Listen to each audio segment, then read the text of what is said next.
It's with the grace of God that I come to y'all to do this message, you know what I mean? Camp Kika in the house always. Don't ever forget it. K-I-C-A. Keep it classy always. No matter where you are. You could be right now, I don't know, waiting for a plane. There's one ticket left and you're on standby. Somebody jumps in front of you, steals the ticket. What do you think? That if you put your ego down and make peace, you're going to lose from that? You won't. I promise you, you won't. These are all tricks by Hashem to test your faith in Him, man. You don't get it. All of this, every single second, your faith is being tested by God. Check, bro, I'm not joking. Things will happen. I'll give you an example here. Right now, how my ego got tested. There's a lady that lives all the way up on the penthouse, and she has plants, and she puts like, I don't know, bro, like God forbid Noah's flood, 5 pounds of water comes falling down. Sometimes I pray in the morning, it hits off the banister, splashes on me, gets on my clothes, whatever. Other people argue, complain about it. People that walk downstairs, water's pouring, and it makes it weird, it's like it's raining. That's how much water she puts. So, you know, you gotta put your ego down and make peace, man. I don't know what to tell you. What are you gonna do? Go to war with this lady? Maybe you go upstairs, knock on her door, ask her politely, you know what I'm saying? Maybe ask the security guard to maybe say something in a polite way. Sometimes I don't like asking the security guards to hear. The security guards are pretty cool, I must admit. But usually I don't like security guards asking them to go to people's houses because they get a little aggressive and they don't really have that finesse to deal with the people, you know what I mean? So that's not a good look. Also, these violation committees that they have on these boards, I can't stand it. It's like you inviting people to speak Lashon Hara and tell on other people. The whole point of life is to sow love, not to sow division. You understand what I'm saying? So when you have things, it's also politics. You have some people in the building get away with doing certain things, other people don't. That causes a lot of mistrust among the tenants in the building. It's not a good look. So, I mean, if you're on a board of a condo, man, just keep it all the way classy. I beg you, man. That's all I'm saying. Try to treat every single person the same, with the same respect and honor, just like you would want everybody to treat you the same. You know what I mean? Just, you gotta, I'll tell you what the trick is when you're dealing with people. You have to always remember that these are the children of God. That's your brother, that's your sister, that's your cousin, that's your uncle, that's your aunt. You understand what I'm saying? No, it doesn't have to be just Jewish. Just Jewish could be like your twin brother or your best friend or your brother. But your first cousin or your distant cousin could be a goyim. You know what I'm saying? You're all God's children. And that just brings me to my next point. Now, if you're Jewish, you have the Torah, the 10 Commandments, the 613 laws. We don't keep all the 613. 500 of them almost are not applicable without the temple. For the non-Jews, though, that's what I'm addressing right now. The non-Jews with this particular one right now. If you know a non-Jew, let them know. You have 7 laws. Let's see if Hashem helps me remember all of them. Don't rob. Don't steal. Don't murder. Don't eat an animal while it's alive. Believe in one God. Don't idol worship. Make judges. And there's one. There's always one I miss. I don't know why. But maybe later in the video I'll remember it. But bottom line is there's 7 laws that you have to keep. You understand? 7 laws. You keep those 7 laws, you get to heaven. It's not like in Catholicism that the only way to get to heaven is if you believe in Jesus. No. Here, look at how fair the Old Testament is. The Old Testament is not like Islam, and it's not like the New Testament. The Old Testament is telling you, I don't care who you are. You follow these laws, you will get into heaven. Not that, oh, if you believe in Moshe Rabbeinu, you get into heaven. No. You're a goy. Obviously, it's part of believing in Moshe Rabbeinu, obviously, especially if you're a convert, but you get the point. The point is you have laws to keep. You keep those laws, you will enter heaven. No one's going to tell you, oh, if you don't accept Muhammad as the prophet, then you cannot enter heaven. No. No. That's how you know the Torah, the Old Testament is the original, the purest. Here, it's in the purest form. Think about it. Think about it. Let's stop and think together. Every other religion is saying you have to believe in this to get to heaven, meaning a person or a prophet or something. No. Judaism is telling the world, yo, these are the rules, these are the laws, and if you want to get to heaven, follow the laws. If you're non-Jewish, follow the 7 laws of Noah, called the Noahide laws. You can look them up after this video. I just want to say also, man, that the world right now, man, I have to admit, I like where the world is at right now because there's a lot of stress going on with this coronavirus and it's causing people to rethink the way they act. It's causing people to understand that only God is the one that can take away this virus. It's causing people to understand that you better start respecting and giving the proper due to Hashem, the creator of the world. You understand? So people are getting in a much better position now where they're being maybe more respectful and people are being more considerate. And of course, you also see people fighting and arguing and being rude to each other.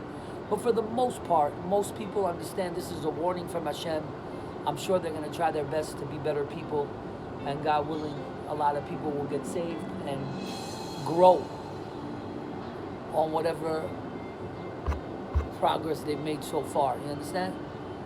Now, the thing that bothers me or upsets me is that I know what's going to happen. Once the world gets back to normal, the same immodesty, the same cursing, the same rudeness, the TV is still going to be the same when you turn on the TV and God knows what you're going to see. It's a horror show, yo. You got to be real about it, man. If you want to be real about it, let's be real about it. A little kid turns on the TV, 9 years old, at 12 o'clock in the afternoon. You know what he's going to see? You don't want to know what he's going to see, bro. Immodesty, cursing, cutthroat competition, lying, stealing, everything against Hashem he's going to see. That's what the TV is promoting, yo. Come on, man. That's why if you're clever, you don't watch TV, man. Maybe if you have a TV, you want to watch the news, fine, whatever. But you know what I'm saying. You don't sit and watch these silly shows that they have that make you spiritually dumb. What, you think if you watch The Big Bang Theory, you're going to be smart? Yeah, you might learn a little bit about science. But spiritually, you're going to stay dumb. Or you won't grow in your spirituality, I promise you that. But you watch videos like this, you will grow in your spirituality. That's guaranteed, you know what I mean? Camp Kika always and forever, you know what I mean? Hopefully when Mashiach comes, this YouTube page probably wouldn't even need to be done because only the righteous will survive, but you get the point. I'll be able to watch these videos when Mashiach comes, you understand? Because they're pure and they're holy and they're going to be around. You have some whack rap song that you wrote with a bunch of cursing and dissing women, that's not going to be around when Mashiach comes, you understand? Y'all better start picking a side, man. I'm telling you right now, like the Prophet Elijah said, how long you gonna dance between two sides? Pick a side. You're with Baal, with the idol worshipping, or you're with Hashem. Which one are you with? And that reminds me, man, when the Jews sinned in the golden calf, Moshe Rabbeinu said, whoever's with God, come to me. Who ran to him? The Leviim. Remember that. Those are the ones that sang in the temple, that when you hear their voice, your heart melted. Remember that. They deserve much chut for that, man. And Hur, H-U-R, his name is Hur. When he died because he was trying to stop them from bowing down to the calf and worshiping it, and they killed him.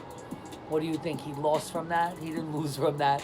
He went to Shamayim, maybe even got a bigger reward than Pinchas because he died.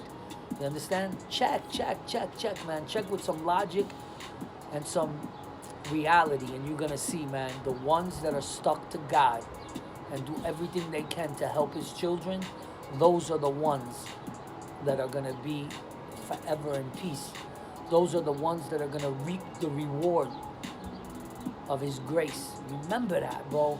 You a person out there right now being mean, bullying, treating women like garbage, treating your wife like garbage, or treating your husband like garbage, or doing any of this garbage. What you think? You're going to win from that? You're going to lose big time. Trust me when I tell you, man. I look you dead in the eye. Hashem is telling me to tell you, you're going to lose, bro. Stop with that, man. Just concentrate. Keep this. Let me break it down to you real simple, yo. The soul is in the brain. You understand? Your temptations are in the heart. So you know, like on the cartoon, there's two angels, a good one and a bad one? No, that's here in your heart. Your good inclination and your bad inclination is in your heart. And here is where the soul is.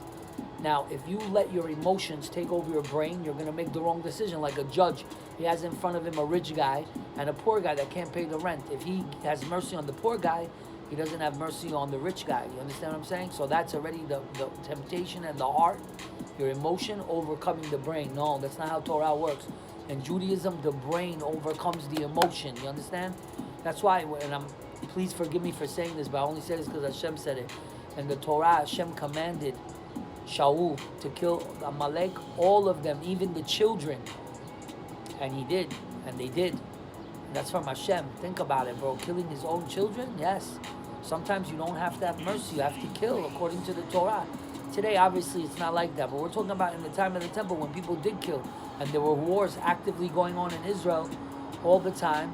That was the rule. And what happened with King Shaul? He had mercy on one of them, not a kid, on the king. The king of Amalek, he had mercy on him, and I don't want to tell you what came from this king after that. Unbelievable.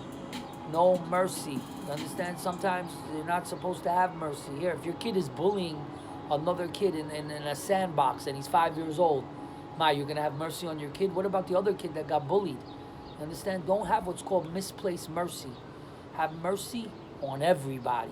And if you have mercy on one and it causes to have no mercy on the other, then that's wrong.